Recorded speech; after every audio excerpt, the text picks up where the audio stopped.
Programme में आपको खुशामदीद कहते हैं। मैं असदुल्ला खान हूँ। नाज़रीन, यहाँ पाकिस्तान में बिलखुसूस पंजाब में हालिया कुछ महीनों में कुछ ऐसे वाक़यात हुए, कुछ ऐसे जराइम हुए, कुछ ऐसे केसेस हमारे सामने आए कि जिन्हें ब्लाइंड केस कहा गया, और वो वाकई अपनी नौयत के इस तरह के केसेस थे कि जिनके मुलज़िमों को या मुजरिमों को पकड़ना आसान नहीं था।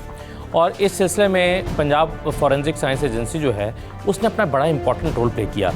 मिसाल के तौर पर जो कसूर की बच्ची ज़ैनब का वाक़या था, फिर चूनिया के जो बच्चों को रेप करके कत्ल कर दिया गया, ये वाला मुलज़िम कई दिन तक पकड़ा ना जा सका। और उसके बाद फिर जो हालिया एक वाक़या इंसिडेंट हुआ है मोटरवे पर, उसके मुलज़िम को भी 72 घंटों के अंदर अंदर आइडेंटिफाई कर लिया गया। तो उसमें पंजाब फॉरेंसिक साइंस एजेंसी का बड़ा इंपॉर्टेंट रोल था। आज के प्रोग्राम में हम इसकी अहमियत पर बात करना चाहेंगे कि मुलज़िमों का डेटाबेस क्रिएट करना या उनका जो मुलज़िमों का डीएनए प्रोफाइल है उसका डेटाबेस बनाना, ये कितना इम्पॉर्टेंट है। और अगर ये डेटाबेस में इस मुलज़िम का डीएनए प्रोफाइल मौजूद ना होता तो क्या ये केस हल हो सकता था या इतनी जल्दी हल हो सकता था, और इसकी रोशनी में मज़ीद क्या इक़दाम उठाने की ज़रूरत है। तो इस पर आज प्रोग्राम में दो हिस्सों में हम प्रोग्राम कर रहे हैं। एक तो सबसे पहले मेरे साथ पंजाब फॉरेंसिक साइंस एजेंसी के director general doctor Mohammad Ashraf Tahir sahab मौजूद हैं। डॉक्टर साहब, बहुत शुक्रिया, मैं आपको खुशामदीद कहता हूँ। और दूसरे हिस्से में फिर हम इस पर बात करेंगे, माहिरीन के सामने ये रखेंगे कि ये कितना इम्पॉर्टेंट है कि इस पर कानून साजी की जाए, मौसर कानून साजी की जाए, और फिर जो फॉरेंसिक एविडेंस है उसको ज़्यादा अहमियत देकर केस को जल्द से जल्द मंतकी अंजाम तक पहुंचाने के लिए क्या तरीक़ाकार हो सकता है। हमारी अदालतें इससे किस तरह से हेल्प ले सकती हैं, हमारा जो निज़ाम है, निज़ाम कानून है या पुलिस का निज़ाम है, वो इससे किस तरह से मदद दे सकता है। तो ये तमाम चीज़ें आज के प्रोग्राम का हिस्सा होंगी। डॉक्टर साहब, सबसे पहले तो बहुत शुक्रिया, आपने वक्त दिया। मैंने 2-3 केसेस का जिक्र किया, इस तरह के बेशुमार केसेस हैं जो यहाँ पर आकर रिजॉल्व हुए जिसमें आपने अपना इंपॉर्टेंट रोल प्ले किया। मुझे ये बताइए कि अगर ये जो आबिद नामी मुलज़िम है, ये अगर इसका डीएनए प्रोफाइल आपके पास डेटाबेस में मौजूद ना होता तो ये केस को इस तरह से रिजॉल्व किया जा सकता है या ये कितना वक्त ले सकता था? देखिए, आपने चूनिया केस और ज़ैनब केस का जिक्र किया है, वो अगर इनका तीनों का कंपैरिजन किया जाए तो ज़ैनब केस और Chunian case was very easy as compare to this one. ये अपनी नौइयत का एक केस है जिसके लिए ये मैं कहूँगा कि अगर हम डेटाबेस हमारे पास ना होता तो हो सकता है 50 साल में भी केस सॉल्व होना। अच्छा, ये कैसे इतना डिफ़िकल्ट या ये उसके मुवाज़ने में क्या? उसके मुवाज़ने जब ज़ैनब केस में ये था कि वहाँ उस इमरान अली ने 9 बच्चियों का मर्डर और उनका सेक्सुअल असल्ट करने के बाद जो 9 बच्चियाँ मारी गई जी, उसमें हमने जो डाटा लिया था कि हमने दूसरे केस के बाद we have informed the police के यहाँ सीरियल किलर है। क्योंकि एक उसने किया कि हमारे पास डाटा है, हमने मैच कर लिया कि पहला केस भी एक उसने किया, दूसरा भी, ठीक है। और ये दुनिया में ज़ैनब केस दुनिया में दूसरा केस था इन द लास्ट 40 ईयर्स के ऐसे केस सॉल्व हुआ। अब 1200-1300 के करीब हमने इकट्ठे किए, 714 नंबर पे जाके इमरान अली से मिल गया। That mean we find that. इसी तरह चूनिया में भी इसी तरह ही था कि हमारे पास काफ़ी क्लू थे, लेकिन इसमें चूँकि जो मोटरवे पे हुआ था, ट्रैफिक इज़ मूविंग, हमें ये नहीं पता वो ये को ट्रैवलिंग लोग थे या कि यहाँ के रहने वाले थे, कहाँ चले गए। हाँ, या तो वो जब दे सा के भी कार खड़ी है, वो कहीं जा रहे थे, वो दे में भी ट्रैवलिंग टू सम प्लेस, उन्होंने अपॉर्चुनिटी देखी तो ये इंसिडेंट कर दिया जी। हो सकता है, ये भी हो सकता था।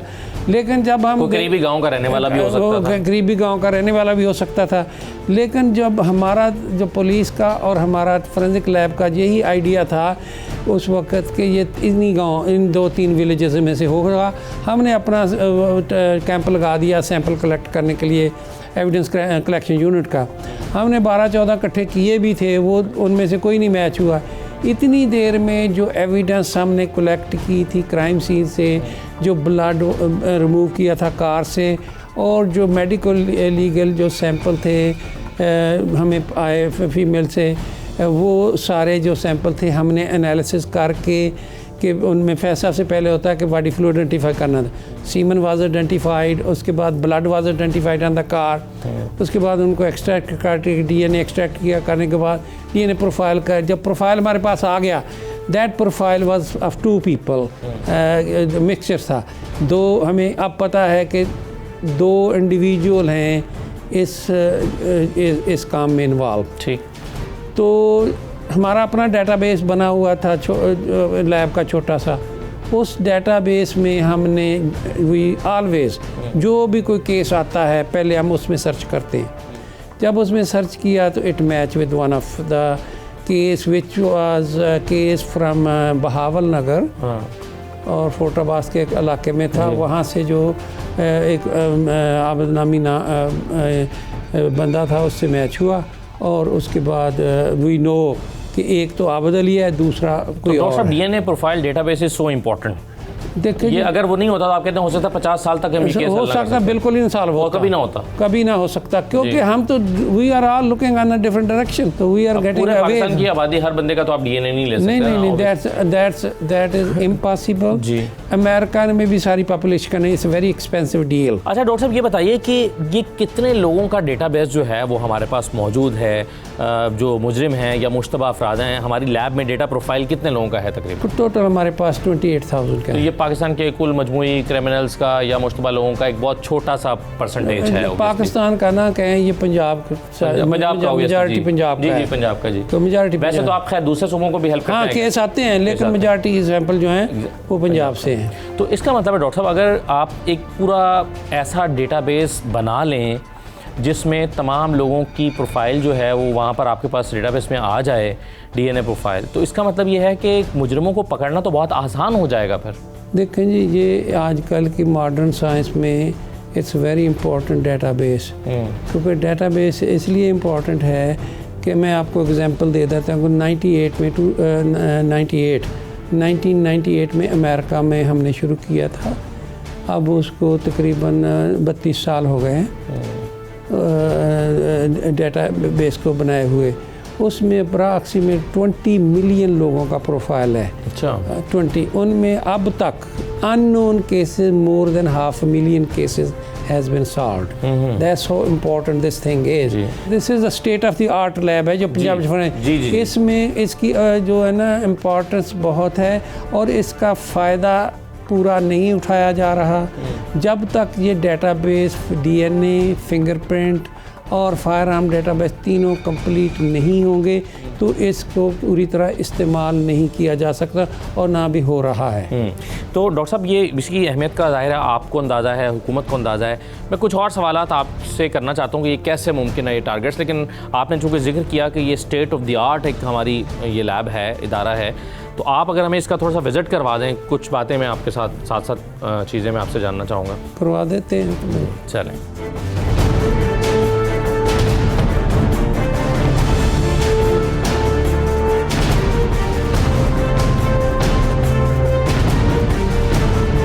सूरह निसा की आयत है जिसमें ये लिखा कि ए ईमान वालो, अदलो इंसाफ और मजबूती से जम जाने वाले और खुशनुदी मौला के लिए सच्ची गवाही देने वाले बन जाओ, चाहे वो ख़ुद तुम्हारे अपने ख़िलाफ़ हो या अपने माँ बाप, अजीज़ व कारब के ख़िलाफ़ हो। वो शख्स अगर अमीर हो या फ़कीर हो, दोनों के साथ अल्लाह को ज़्यादा तल्लक है, इसलिए तुम ख्वाहिश नफ्स के पीछे पड़कर इंसाफ ना छोड़ देना। अगर तुमने कज बयानी, झूठी गवाही या पहलू तही गवाही देने से इनकार किया तो जान लोगे अल्लाह ताला पूरी तरह से बाखबर है। अल्लाह ताला इससे पूरी तरह बाखबर है। सूरह निसा की 135वीं आयत है ये। अच्छा डॉक्टर साहब, ये जो फॉरेंसिक एविडेंस है, आप इसकी क्या इंपॉर्टेंस है और हमारे जो निज़ाम कानून में इसको कितना वेटेज दिया जाता है? देखें जी, फॉरेंसिक एविडेंस जो है ना, actual evidence is forensic evidence, यानी फ़िज़िकल एविडेंस है, इसको हम फ़िज़िकल एविडेंस कहते हैं जी।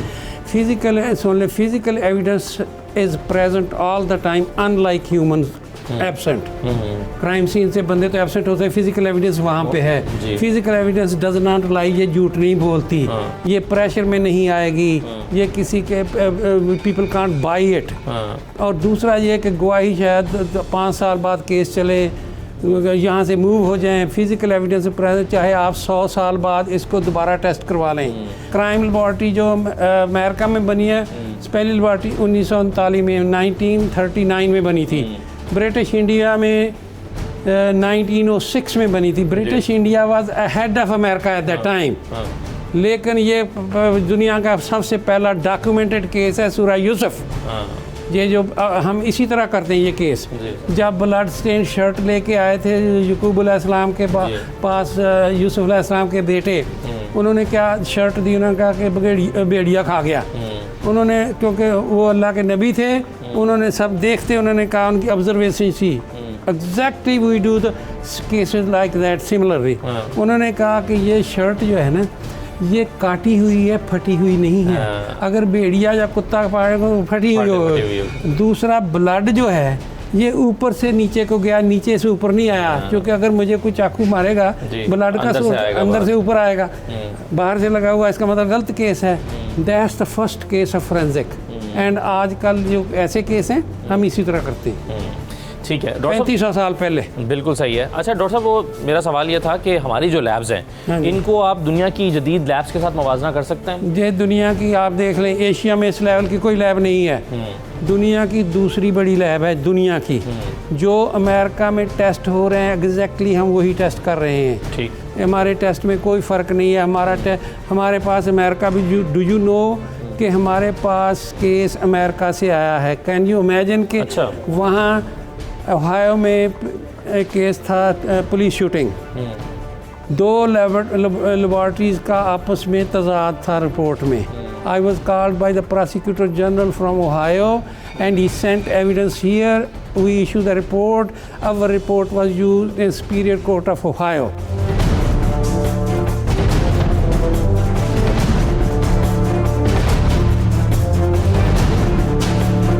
अच्छा डॉक्टर साहब, कोई इसको पॉलिटिकली इन्फ्लुएंस कर सकता है या कोई और बासर शख्स इसको इन्फ्लुएंस कर सकता है? देखिए, यहाँ पॉलिटिकल लोगों के भी केस आए हैं, MPs के भी केस आए हैं। यहाँ किसी किस्म की एम्बेजलमेंट नहीं हो सकती, हमारे सिस्टम बिल्ट इन है।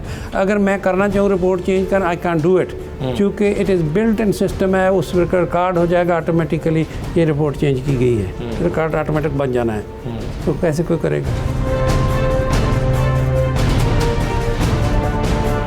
ये हमारी फिंगरप्रिंट लैब है और हर लैब में बायोमेट्रिक एंट्री है। एक लैब का साइंटिस्ट दूसरी लैब में नहीं जा सकता बगैर परमिशन के। मेरी भी एंट्री नहीं है। आप देख लें कि मैं फेल, तो आप भी नहीं एंटर हो सकते? नहीं हो सकता। मैंने जाना होगा तो he is the supervisor and they will come with me. चूँकि मैं मेरी एंट्री मैं क्यों जाऊँगा? अगर जाऊँगा there should be some reason, तो वो रिकॉर्ड हो जाना है हर चीज़।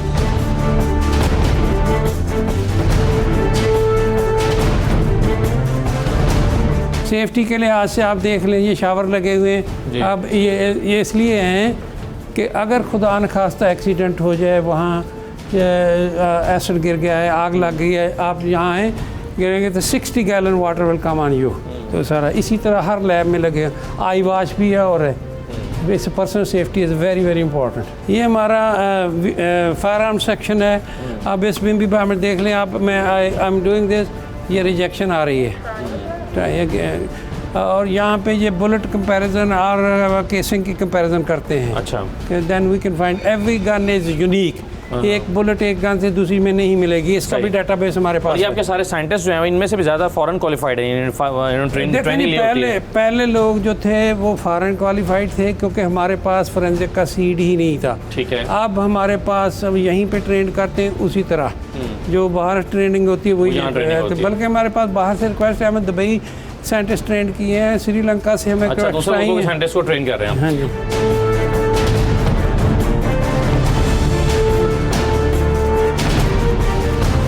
ये हमारा CSI है, ये क्राइम सीन यूनिट। ये 24 hour they are available to help the police. They call us. These are the people go to the crime scene, collect the evidence. जब आपको कॉल आई थी वहाँ से, यही लोग गए। ये लोग गए थे वहाँ पर? ये लोग गए थे सुबह 5 बजे। हाँ जी, 5:05 पे कॉल आई है, 5:45 पे हम पहुँच गए थे। हाँ, ठीक है। लेकिन ये हमारे थ्रू आउट पंजाब ये है। 24/7 आपके एक्टिव रहते हैं। हाँ जी, और अब किसी सीन पे गए हुए हैं। ठीक है, लेकिन हमारे throughout Punjab every division में यूनिट है, ठीक है। और we can reach any place in Punjab in hour and half. ये हमारा फायर आर्म का डाटाबेस है जिसकी मैं बात कर रहा था। इसका नाम ऑटोमेटेड बैलिस्टिक इंफॉर्मेशन सिस्टम। हमारे पास इसमें 40 से 45 हज़ार डाटा सेव है, ठीक है। गन्स का और बुलेट्स का। किसी जगह वो गन इस्तेमाल होगी वो मैच कर जाएगा, हमारे पास आ जाएगा। यानी गन किसी के हाथ में जाने से पहले अगर आपके पास से होकर जाएगी, अपना सैंपल देकर जाएगी, तो वो जहां इस्तेमाल होगी उसका रिकॉर्ड आपके पास मैच होगा। It will stay here forever.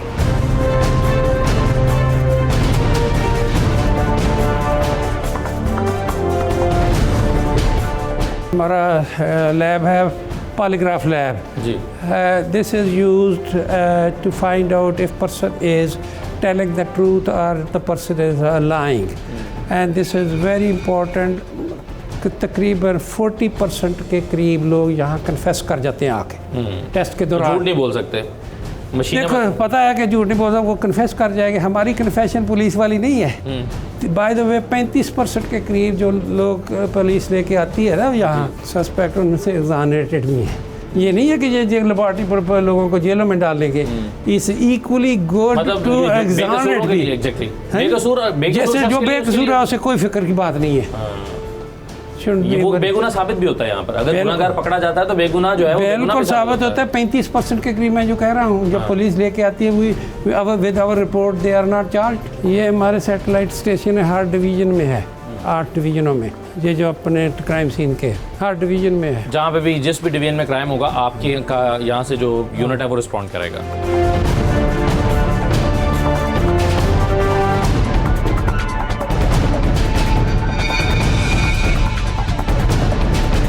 Training centre अब बनाया हमने। ये इसको यहाँ ब्रिज से कनेक्ट किया गया है। ठीक। ये ऊंची बिल्डिंग जो बन रही है, ये 9 स्टोरी बिल्डिंग है। This is food agriculture and pharmaceutical testing.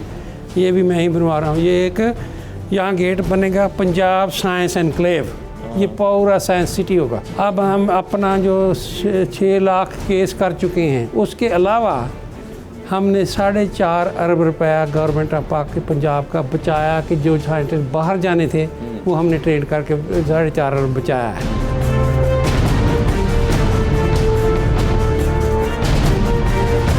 Doctor साहब, आखिर में मैं सबसे इम्पॉर्टेंट चीज़ आपसे जानना चाहता हूँ वो ये कि जब हमें ये पता चल गया कि ये इतना इम्पॉर्टेंट है कि अगर मुजरिमों का जो डीएनए प्रोफाइल है उसका डेटाबेस बना लिया जाए तो मुजरिमों तक पहुँचना बहुत आसान हो जाएगा, और आपने ये करके दिखाया है। तो क्या हर्डल है कि तमाम लोगों का डेटाबेस यहाँ पर आए, या जिस तरह से आपने फायर आर्म्स का कहा है उसका डेटाबेस बने, तो उसमें हर्डल क्या है? हर्डल कोई नहीं है। हर्डल ये है कि कानून बनाया जाए कि भाई किन लोगों का सैंपल लेना है, और उसके बाद the money should be given to the Punjab forensic, क्योंकि this is not cheap proposition. इसमें पैसे चाहिए, और वो अब फिंगरप्रिंट का हमने लिया, गवर्नमेंट पंजाब ने हमें लेके दिया। इसी तरह डीएनए का हमारे पास इंफ्रास्ट्रक्चर है, कुछ थोड़ा सा इक्विपमेंट चाहिए, और बाकी मैन पावर चाहिए कि डेडिकेटेड मैन पावर को day and night they should be doing this database samples. इसको जितना पॉपुलेट करेंगे उतना ही ज़्यादा। ये डूएबल है कि पंजाब भर की जितनी जेलें हैं उसमें मौजूद मुजरिम हैं या सज़ा काट रहे हैं या जिनके केसेस चल रहे हैं या मुश्तबा अफराद हैं, उन तमाम का डेटाबेस जेल में जो है ना वो हमें बाद में चाहिए। जेल से जो निकल रहे हैं उनका चाहिए, पहले चाहिए ताकि बाहर जाके चूँकि जो निकल रहा है उसका चाहिए, जो है उसका आहिस्ता आहिस्ता लेंगे। या जो भी हर थाने में लोगों को पता है कि कौन SHO को पता है कि कौन से यहाँ क्रिमिनल है, उन सारों का फ़ौरन कानून बनाया जाए कि लेना चाहिए। जितने जो कन्विक्टेड रेपिस्ट हैं, चाइल्ड मोलेस्टर हैं, फैमिली वायलेंस है, ये सारों का कोई कानून बने कि इनका सैंपल लिया जाए। बाकी हमें सिर्फ ये चाहिए, हमारे पास बिल्डिंग है, equipment most of the equipment है, लेकिन थोड़ा बहुत इक्विपमेंट दे के बाकी जो एक्सपेंस है वो इसके कंज्यूमेबल का है। That's very big chunk. तो वो हमें अगर फंड एलोकेट कर दिए जाएँ तो मुजरिमों को पकड़ना बहुत आसान हो जाएगा। डीएनए मैच कर गया है तो ये दुनिया में किसी और शख्स का डीएनए तो ऐसा नहीं हो सकता, बिल्कुल नहीं हो सकता। तो इसमें डाउट की तो कोई गुंजाइश ही नहीं है। नहीं, ये जो हम कहते हैं कि शक का फ़ायदा देना मुजरिम को, तो इसमें शक का फ़ायदा नहीं है। इसमें शक ये है कि क्या लैब ने टेस्ट सही किया है, उसकी क्रेडिबिलिटी जो स्टैंडर्ड बिल्ट करने ज़रूरी है, जैसे इस लैब के हैं। पाकिस्तान में इस स्टैंडर्ड की कोई लैब नहीं जो इस तरह के स्टैंडर्ड किसी ने फॉलो किए हो। हमने किए हुए, वी आर इंटरनेशनली क्रेडिटेड, और हर साइंटिस्ट जो है ना साल में एक दफ़ा उसको टेस्ट बाहर से आता है, केस आता है अमेरिका से, पे फॉर दैट टेस्ट क्या ये सही काम कर रहा है। इसी तरह DNA साइंटिस्ट को हर 180 दिन बाद टेस्ट लेना होता है बाहर से। कोई पे हम $20,000 हम उसकी फ़ी पे करते हैं। अभी देख, एक बड़ा sophisticated process to check the credibility of the people, ताकि किसी की लाइफ और डेथ का मसला है यहाँ पे। That the person who is doing the job must be fully proficient and fully qualified. There should be no doubt in his or her scientific knowledge. Right, sir. Thank you very much sir, बहुत शुक्रिया आपने वक्त दिया। मैं एक छोटा सा break ले रहा हूँ जी प्रोग्राम में, और ब्रेक लेकर वापस आएंगे तो 2-3 बड़ी इंपॉर्टेंट चीज़ें जो हैं वो डॉक्टर साहब के साथ हमारी डिस्कस हुई हैं, वो मैं माहिरीन कानून के सामने और तज्ज़ियाकारों के सामने रखूँगा। और उसमें सबसे इंपॉर्टेंट सवाल ये है कि हमारा जो कानून शहादत है उसमें मिसाल के तौर पर किसी का रेप हुआ है और उसके गवाहान मौजूद नहीं हैं, इस पर दहाइयों से पैसे हो रही हैं पाकिस्तान में, तो अगर गवाहान मौजूद नहीं है, मुल्ज़िम छूट जाता है, तो वहाँ पर जो फॉरेंसिक एविडेंस या फिज़िकल एविडेंस मौजूद है वो क्या इसका मुतबादल हो सकता है? क्या इस सिलसिले में कानून साजी होनी चाहिए कि गवाह का मुतबादल फॉरेंसिक एविडेंस या फिज़िकल एविडेंस हो सकता है या होना चाहिए? इस पर कानून साजी करना पड़ेगी। इस पर हमारे माहिरीन का और हमारे तज्ज़ियाकारों का ख्याल क्या है, उनकी राय क्या है? एक छोटा सा ब्रेक लेकर आ रहे हैं, ब्रेक के बाद स्टूडियो में इसी पर बहस करते हैं। हमारे साथ रहिए।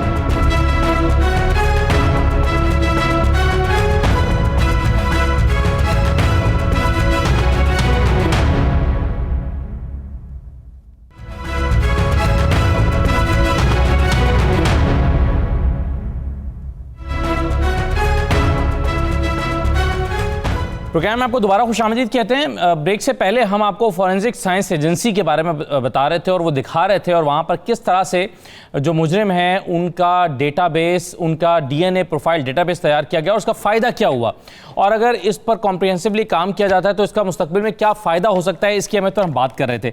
और जैसा कि ब्रेक पर जाने से पहले मैंने कहा था कि हम दूसरे हिस्से में माहिरीन के साथ, माहिरीन कानून के साथ और तज्ज़ियाकारों के साथ बात करेंगे और ये जानने की कोशिश करेंगे कि इस ज़मन में मुजरिमों को पकड़ने के लिए मज़ीद क्या इक़दाम किए जा सकते हैं और किस तरह से कानून साजी हो सकती है। तो इस पर बात करने के लिए मेरे साथ जस्टिस रिटायर्ड नासिरा जावेद इकबाल साहबा मौजूद है। बहुत शुक्रिया जस्टिस साहबा, खुशामदीद प्रोग्राम में। जस्टिस रिटायर्ड शेख उस्मानी साहब मेरे साथ मौजूद हैं। जस्टिस साहब आपको भी खुशामदीद कहते हैं। और यह मकबूल जान साहब मेरे साथ मौजूद हैं और इरशाद अहमद आरिफ साहब मौजूद हैं। आप दोनों सीनियर तज्ज़ियाकार हैं। मैं सब मेहमानों को खुशामदीद कहता हूँ। सबसे पहले जस्टिस नासिरा जावेद इकबाल साहबा, आपके ख्याल में कानूनी शहादत में जो फॉरेंसिक या फिज़िकल एविडेंस है इसको कितनी अहमियत दी जाती है?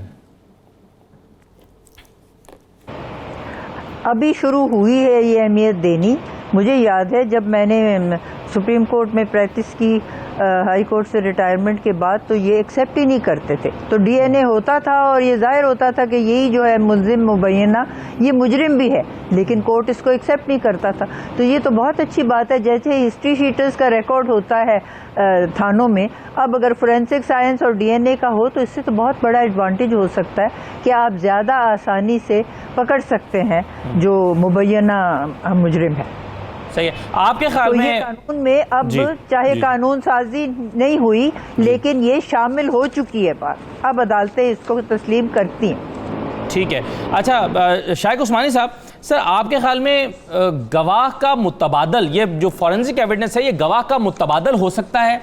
क्योंकि साइंटिस्ट ये मानते हैं कि गवाह गलती पर हो सकता है, उससे गलत फहमी हो सकती है, हो सकता है क्राइम सीन पर उसको उसकी याददाश्त उसका साथ छोड़ जाए, लेकिन ये फॉरेंसिक एविडेंस जो है ये झूठ नहीं बोलता। तो आपके ख्याल में क्या फिजिकल एविडेंस को जो गवाह है उसका मुतबादल बनाया जा सकता है? जी बिल्कुल, ये तो कोई शक नहीं है। देखिए पहले ये था कि रेप जो था वो कोई ऑफेंस था ही नहीं पाकिस्तान में। तो वहाँ पे ये कहा जाता था कि रेप अगर हो तो उसके लिए उसको एक किस्म का जना तस्वर किया जाता था, जना बिलजबर, और उसको उसका ये था कि उसके लिए 4 विटनेसेस लेके आए। आप ये बताइए, कोई औरत बेचारी रेप होती है तो वो कहाँ से 4 विटनेसेस लेके आए? ये चीज़ तो बड़ी देर तक चलती रही।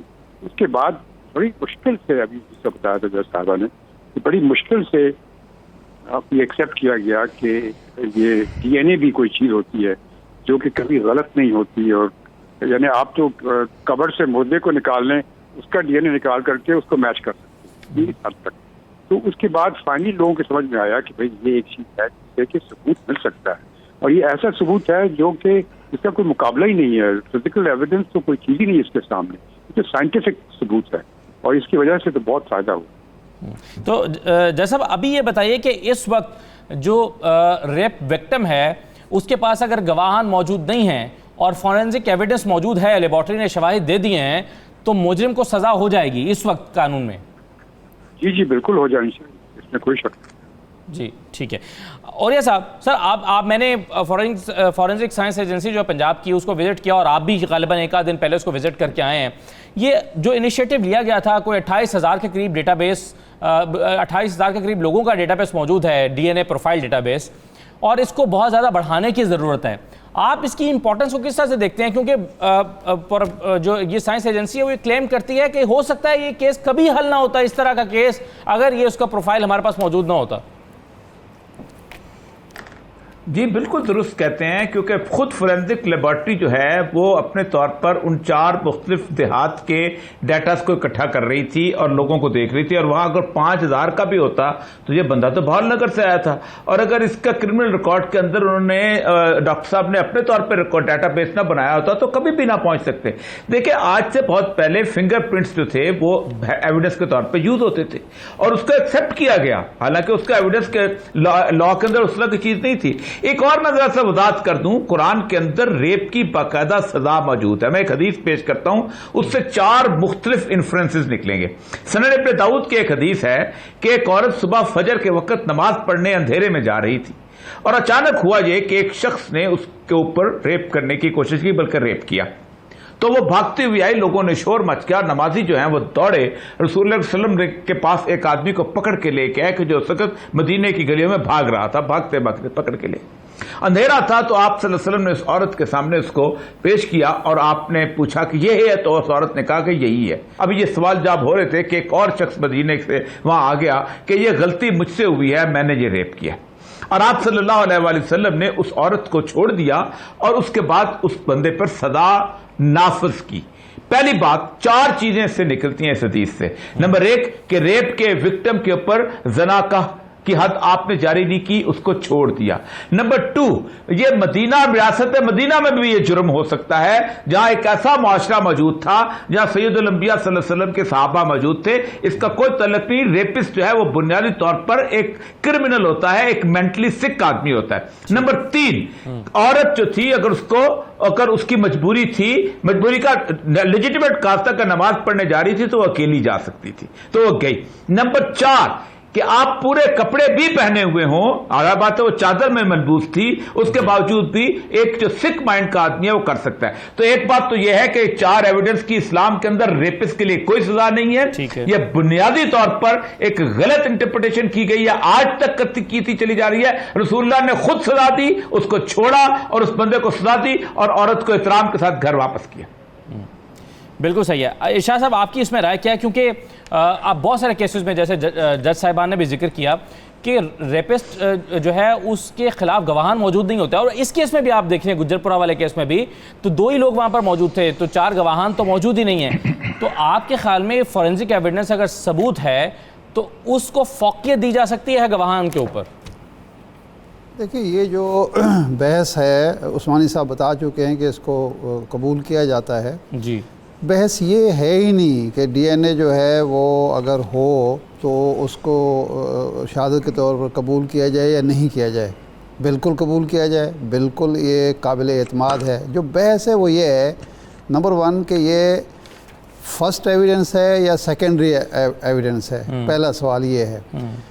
सेकंड ये है कि ख़ुद डॉक्टर साहब ये कह रहे थे कि जी हमारे यहाँ जो लेबॉर्ट्रीज़ हैं वो ऐसी नहीं है अप टू द मार्क कि उन पर 100% एतमाद किया जा सके। उन्होंने कहा कि हमारी लेबॉर्ट्री एक पाकिस्तान में ऐसी लेबॉर्ट्री है जो 100% दुरुस्त रिज़ल्ट देती है और उस पर एतमाद किया जा सकता है।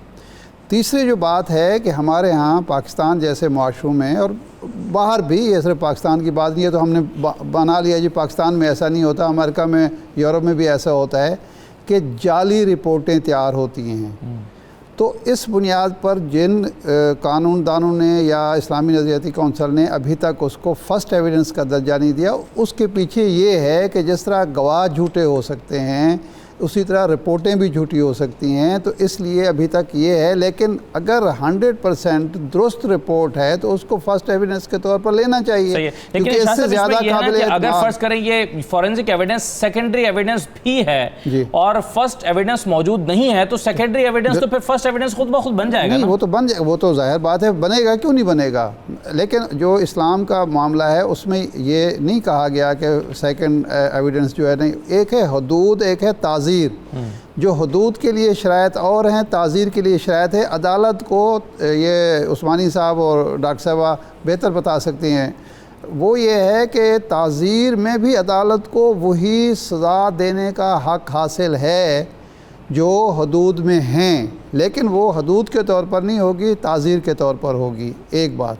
दूसरा ये कि हमारे यहाँ जो मसला है वो ये है ही नहीं, ये फर्स्ट एविडेंस सेकेंड एविडेंस का। यहाँ तो ये होता है कि तफ्तीश दुरुस्त नहीं होती, ये तो बाद का मरहला है। पहले तो ये है कि आप मुल्ज़िम को जो पकड़ते हैं, पकड़ने का कोई तरीक़ेकार हमारे पास फुल प्रूफ है। यहाँ किसी भी आप राह जाते शख्स को पकड़ते हैं, उसको मुजरिम करार देते हैं और उसके बाद जाके उसको सज़ा दिलवा देते हैं। अगर वो गरीब है, कमज़ोर है, बेवसीला है, और ताकतवर जो है वो सरेआम 4 गवाहों की बात छोड़ें, 100 गवाहों के सामने भी एक जुर्म करे तो उसको जनाब आप छोड़ देते हैं, आप तफ्तीश ही मुकम्मल नहीं करते। ये हमारे सामने कत्ल का केस जो है मौजूद है, कोयटा वाला, जिसमें अब्दुल मजीद अचकज़ई ने सारे आम एक भरे चौक में एक कत्ल किया और उसको अदालत मॉडल कोर्ट ने उसको रिहा कर दिया कि जी उसके पास तो हो सकता है इस केस में फॉरेंसिक ना किया गया होगा, किया गया होता कि ये साहब ही उस वक्त गाड़ी चला रहे थे और एविडेंस वहां से कलेक्ट करके उसकी शवाहिद महफूज किए गए होते तो शायद ये बेहतरी। फॉरेंसिक भी किया जाता तो जब आपने छोड़ने का फैसला कर लिया क्योंकि वो सियासतदान है, वो ताकतवर है, वो पैसे वाला है, वो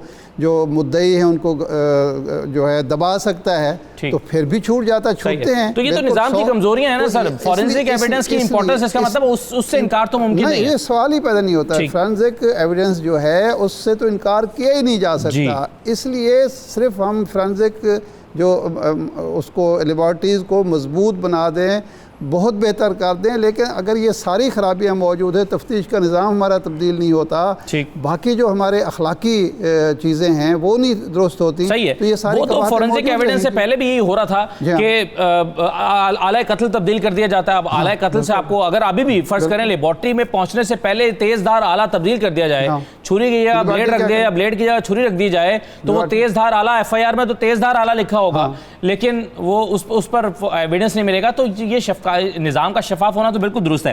लेकिन जिस मुल्क में ये बहस वज़ीर आज़म कर रहे हूँ, कोई आम आदमी नहीं, मैं आप नहीं, कि जनाब मियाँ नवाज शरीफ साहब के जो रिपोर्टें पेश हुई वो दुरुस्त थी या गलत थी, ये बहस मौजूद है। उस मुल्क में आप किसी आम मुल्ज़िम के हवाले से क्या बात करते हैं? बिल्कुल सही है। लेकिन जस्टिस नासिर साहबा, ये अगर इस पर सबका इत्तफाक है, अगर इस पर सबका इत्तफाक है कि ये डेटाबेस का मौजूद होना ये मुजरिमों को पकड़ने में बुनियादी किरदार अदा कर सकता है, तो आपके ख्याल में इस पर हुकूमतों को किस तरह से इकदाम उठाते हुए एक डेटाबेस क्रिएट करें? इसमें ज़्यादा पैसों की ज़रूरत है, इस इनिशिएटिव लेने की ज़रूरत है, और फिर ये लेबॉर्ट्री सिर्फ पंजाब में मौजूद है, बाकी सूबों में कायम होने की ज़रूरत है।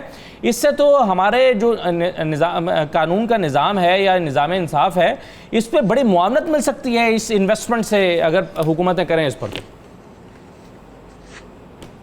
यकीनन मिल सकती है, लेकिन ये बहुत एक महंगा सौदा है। और मैं समझती हूँ पंजाब में ये जो फोरेंसिक साइंस लेबॉरेटरी खुली है, ये हमारे लिए एक बहुत गनीमत है कि यहाँ पे है। अब देखें ना, वो एक जो पहला मुजरिम या मुबैना मुल्ज़िम था इस केस में, जो गैंग रेप वाला था वकारुल हसन, उसने अपने आप को थाने में पेश कर दिया और उसने सेहत जुर्म से इनकार कर दिया। उसने कहा जी मैं इसमें मुलव्वस ही नहीं था। जिस वक्त उसका DNA मैच किया तो पता लग गया कि ये तो है ही नहीं। तो ये देखिए फौरी तौर पे ये मामला उसकी हद तक तो हल हो गया। अब रह गया ये दूसरे के बारे में आप देखें, पहले ही इन्होंने ऐलान कर दिया कि उसका DNA मैच है। भाई वो मौजूद ही नहीं है, आपको क्या पता कि उसका DNA मैच है या नहीं। और ये मैं समझती हूँ पुलिस और जो इसमें लोग शामिल हैं उनकी तरफ से बहुत गैर जिम्मेदारी का सबूत है कि 50 लाख रुपए दे रहे हैं कि वो बंदा जो है वो मफरूर ही रहे। आज 10 दिन हो गए हैं वो मफरूर है। 50 लाख रुपए किस चीज़ के दे रहे हैं? 50 लाख में मेंटल ट्रॉमा सेंटर खुल सकता है जहाँ पे ऐसी खातून के लिए कोई साइकोलॉजिकल एक आसरा हो सकता है, उसके लिए एक क्राइसिस सेंटर हो सकता है जहाँ पे उसको ले जाया जा सकता है। लेकिन ये मुझे नहीं समझ आती, ये किसके पैसे हैं, ये अवाम के पैसे हैं, क्यों इस बेदर्द अंदाज में ये खर्च किए जा रहे हैं? इन सब बातों की अहमियत होती है और इस अहमियत को हमने देखना है कि हमने कैसे हैंडल करना है प्रायोरिटीज़ को और कौन सी चीज़ों को पहले देखना है। सबसे पहले जो है ना वो इन्वेस्टिगेशन का होता है दर्जा, और इन्वेस्टिगेशन में जितनी जल्दी इन्वेस्टिगेशन हो, और जो आपने कह दिया कि डीएनए का और कोई तरीका नहीं है। देखिए, बाल जो होते हैं किसी मुजरिम ने या मुबैना मुजरिम ने जो पहने होते हैं, उसके कपड़ों से उसके बाल, इन चीज़ों से भी डीएनए पता लग जाता है। तो ये तो पहले ही एहतियात से अगर इन्वेस्टिगेशन हो और फौरी तौर पे हो तो इसका नतीजा फौरी मुस्बत निकल सकता है। उसके बाद अगला हिस्सा होता है ट्रायल का। ट्रायल में भी वक्त मुकर्रर करना चाहिए। वैसे तो पीपीसी सीआरपीसी में वक्त मुकर्रर है, लेकिन जैसे अब फैमिली कोर्ट्स एक्ट में है कि जी इतने दिनों के अंदर सारे काम कर देने हैं। हमारे 150 साल पुराने कवानीन हैं, आज तक हम उनमें तब्दीली नहीं लाए। अगर तब्दीली लाएं तो इन्वेस्टिगेशन के बाद ट्रायल प्रोसेस भी अगर जल्दी हो जाए और कन्विक्शन हो जाए तो फिर सेंटेंस का मामला जो है वो भी बड़ी आसानी से हल हो सकता है। और उसमें डीएनए का और ये फोरेंसिक साइंस का बहुत बड़ा मुस्बत किरदार है।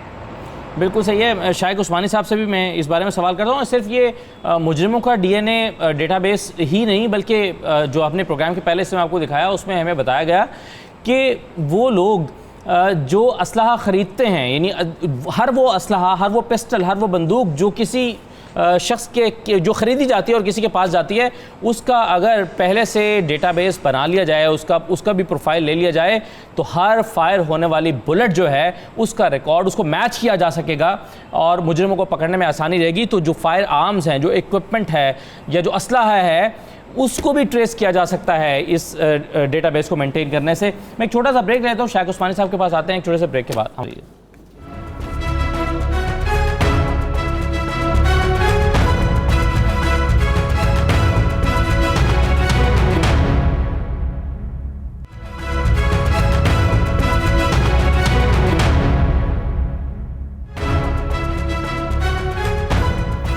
दोबारा आपको खुशामद कहते हैं। और ये साहब, अभी जस्टिस साहबा ने बड़ी इंपॉर्टेंट बात की। उन्होंने कहा कि पैसा गलत जगह पे खर्च करते हैं, जहाँ करना चाहिए वहाँ नहीं करते। यानी कोई बिल्डिंग गिर जाए तो वहाँ पर जो लोग मुतासिरीन हैं, या सैलाब आ जाए तो मुतासिरीन को 20-20 लाख रुपए दे देंगे अगर क्योंकि बिल्डिंग में लोग मर जाएँ। तो निज़ाम को ठीक करने के लिए कि आइंदा बिल्डिंग ना गिरे, उस पर पैसा खर्च नहीं करेंगे। इसी तरह से यहाँ पर 50 जो है वो लाख रुपया ऐलान कर दिया मुजरिमों के लिए, लेकिन डेटाबेस नहीं बनाएंगे। तो जहाँ पर पैसा खर्च करना है वहाँ पर नहीं करेंगे। देखिए, मैंने कुछ 32 साल इस क्रिमिनल जस्टिस सिस्टम के साथ गुजारे हैं और मुझे बड़ी तकलीफ से कहना पड़ता है कि हमारे एसपीओ के दफ्तर और हमारे थानेदारों के दफ्तर में आम टूटी हुई कुर्सियों से सोफे आ गए हैं जी। उनके यहाँ एयर कंडीशन लग गई है, उनकी दीवारों पे वुडन पैनलिंग हो गई है, उनकी गाड़ियां बहुत अच्छी हो गई हैं, लेकिन उनकी इन्वेस्टिगेशन के इक्विपमेंट में जर्रा बराबर भी इजाफा नहीं हुआ। फिर दूसरी बात मैं आपको बताऊं, पुलिस का बुनियादी काम जो है ये क्राइम कंट्रोल का काम है। दुनिया पूरी में यही क्राइम कंट्रोल का काम होता है। एसएचओ की ट्रेनिंग ही इन्वेस्टिगेशन की होती थी। आज आप एसएचओ की सुबह 8 बजे से लेकर रात 8 बजे तक की ड्यूटी निकाल लें, आपको उसके अंदर इन्वेस्टिगेशन नजर नहीं आएगी। आज इसकी जनाब सिक्योरिटी की ड्यूटी है, आज इसकी नाके की ड्यूटी है, आज इसकी फलां की ड्यूटी है। इन्हीं ड्यूटियों में वो लगे हुए हैं। आपके पास पूरे पाकिस्तान में 3,20,22,000 के करीब टोटल फोर्स है, ऑल पैरामिलिट्री फोर्सेस मिलू के, जिनमें से 1 लाख के करीब ऐसे हैं जो डिप्लॉयबल हैं, जो काम करते हैं। बाकी 1 लाख जो हैं वो किसी के घर में बटमैन है, कोई जनाब अपना बूट पॉलिश कर रहा है, कोई साहब का दरवाजा खोल रहा है, कोई और छोटे छोटे काम कर रहा है। 1 लाख में आप पूरे 22 करोड़ आवाम के ऊपर आप कर, कुछ इन्वेस्टमेंट नहीं है। स्टेट के दो काम है जिसकी वजह से इंसानों ने रियासत बनाई थी। एक काम इंसान का यह था कि वो उसको जस्टिस, उसको अदल दें, क्योंकि अदल लोग खुद नहीं कर सकते, उसके लिए एक निजाम चाहिए, और दूसरा लॉ एंड ऑर्डर। ये दोनों ही काम में रियासत की इन्वेस्टमेंट नहीं है। और आपको मैं बताऊं, ये लेबॉर्ट्री तबाह हो जाएगी अगर अगले 2-1 साल के अंदर इसके इक्विपमेंट को दोबारा ठीक ना किया गया। और जिस तरह के लेवल की ये चीज बनी हुई है एशियन बेस्ट, ये कमाल की चीज है, जिसने भी बनाई है यार छोड़ दो, ये मेरे क्रिमिनल्स को पकड़ते हैं। अब जहां तक इस बात का ताल्लुक है, इसको कंक्लूसिव एविडेंस तो खैर बहरहाल किसी तौर पर समझा जाता है, इस मामले में तो बहुत कंक्लूसिव एविडेंस हो गया हुआ था। दुनिया पूरे में लीगल बहस है, डॉक्टर अपना जज साहब जहां पर मौजूद हैं, कि मतलब फॉर एग्जांपल आपको उसको बहुत साइंटिफिक एनालिसिस करना पड़ता है, क्या वाकई ये उसका था। एक जगह है उसके अंदर 8-10 बंदे गुजर गए हैं, किसी के भी बाल वहां गिरे हो सकते हैं, लेकिन यहां तो चूंकि सेमिनल फ्लूइड का मसला था तो यहां पक्का हो गया था कि ये, और उसकी औरत के उसके कपड़ों से मिला था, पक्का हो गया था। इसको देखिए, जजों को इसके ऊपर बाकायदा फैसले देने पड़ेंगे। देखिए, सुप्रीम कोर्ट अगर एक फैसला दे देगी ना प्रेसिडेंट, तो लॉ बन जाएगा। सुप्रीम कोर्ट ये कहती है कि ओपन फांसी नहीं होती, ठीक है, कहती है ओपन फांसी नहीं दे सकते, आज लॉ है क्योंकि प्रेसिडेंट है, हालांकि इस्लाम के खिलाफ है। इस्लाम में कोई ऐसी सजा नहीं है जो ओपन ना हुई। नबी अकरम सल्लल्लाहु अलैहि वसल्लम ने हाथ काटने से लेके, कोड़े मारने से लेके, संसार करने तक हर सजा खुले में दी है, पब्लिक के अंदर दी है। लेकिन सुप्रीम कोर्ट ने आइन के खिलाफ फैसला दे दिया, लॉ बन गया हुआ है। आज सुप्रीम कोर्ट फैसला दे इसी के ऊपर कि कंक्लूसिव एविडेंस होना चाहिए, इसको अपना ये जो है अपना डीएनए लॉ बन जाएगा। आप कुछ नहीं कर सकते, आप चलेगा, लोग मानेंगे, सबऑर्डिनेट कोर्ट्स मानेंगे, उनको मानना पड़ेगा। जी बिल्कुल सही है। इस पर शायद उस्मानी साहब आप अपनी राय का इजहार कीजिएगा। और दूसरा मेरा सवाल यह है कि अदालतों में जो फिजिकल एविडेंस है उसकी बुनियाद पर फैसले देने के हवाले से क्या मजीद कानून साजी की जरूरत है, या कानून जो पहले से मौजूद हैं उसी में रहते हुए ये फिजिकल एविडेंस की बुनियाद पर सजाएं दी जा सकती हैं, या मजीद कानून साजी की जरूरत है? फॉरेंसिक जी, फॉरेंसिक या फिजिकल एविडेंस। जी देखिए, बात यह है कि इन्वेस्टिगेशन के वक्त आपको देखना होता है, सबूत पेश करना होता है। पहले ज़माने में ये सब मॉडर्न टेक्नोलॉजी नहीं थी, ये नॉलेज नहीं था, इस वजह से वो बेसिक चीज़ें कि इंसान खुद देखे, वो आकर के गवाही दे, उस गवाह का क्रॉस एग्जामिनेशन हो ताकि सही बात सामने आए। तो ये सब प्रोसेस इस वजह से बनाए गए थे जस्टिस के लिए। लेकिन मकसद क्या है? मकसद ये है कि प्रूव करना है कि उस आदमी ने ये काम किया है, और अगर 2+2 4 हो जाए, उसमें कोई गुंजाइश शक की नहीं है साइंटिफिक तरीके से, तो फिर और किसी चीज की जरूरत ही नहीं है। इसी बात का आपने शुरू में क्या किया था कि ये जो डीएनए का मामला था, ये रेप टेस्ट के लिए पहले एक्सेप्टेड नहीं था, लेकिन अब ये एक्सेप्टेड है, और अब इसमें कोई गुंजाइश नहीं है। जिससे मैंने आपसे ये कहा कि अगर आप किसी की कब्र खोदें और उसमें से जो उसका ढांचा निकाल के उसमें से डीएनए निकाल सकते हैं आप, और उसको मैच कर सकते हैं। तो ये जमाना आ गया है। तो अब पुराने जमाने में जाना कि ये फिजिकल एविडेंस हो, ये हो, वो तो बिल्कुल बेवकूफ। और मेरे ख्याल में हमारे कानून ने इस चीज़ को एक्सेप्ट कर लिया, ये बड़ी अच्छी बात है। जी ठीक है। जी शाह साहब, कैसे कंक्लूड करेंगे डिस्कशन? बिल्कुल, ये देखें, लेबॉर्ट्रीज़ बनानी चाहिए, ज़्यादा तादाद में बनानी चाहिए, इंटरनेशनल मेयार की बनानी चाहिए। एक बात, तफ्तीश का निज़ाम बेहतर करना चाहिए, और सबसे ज़्यादा अहम तरीन बात है कि मुआशरे की अखलाकी बुनियादों पर तरबियत करें, ऐसे दरिंदे पैदा ना हों। ये कानून जो होता है, ये आखिरी स्टेज होती है कि जब कोई चीज़ हद से बढ़ जाए तो उसको आपने कंट्रोल करना है। आप इंसानों को इब्तदा में माँ के जो गोद है वहाँ से तरबियत शुरू करें, स्कूल में, कॉलेज में, यूनिवर्सिटी में, माशरे में पैदा करें, ताकि इस तरह के जराइम अगर होंगे, लाजमन होंगे, लेकिन कम से कम तादाद में हों।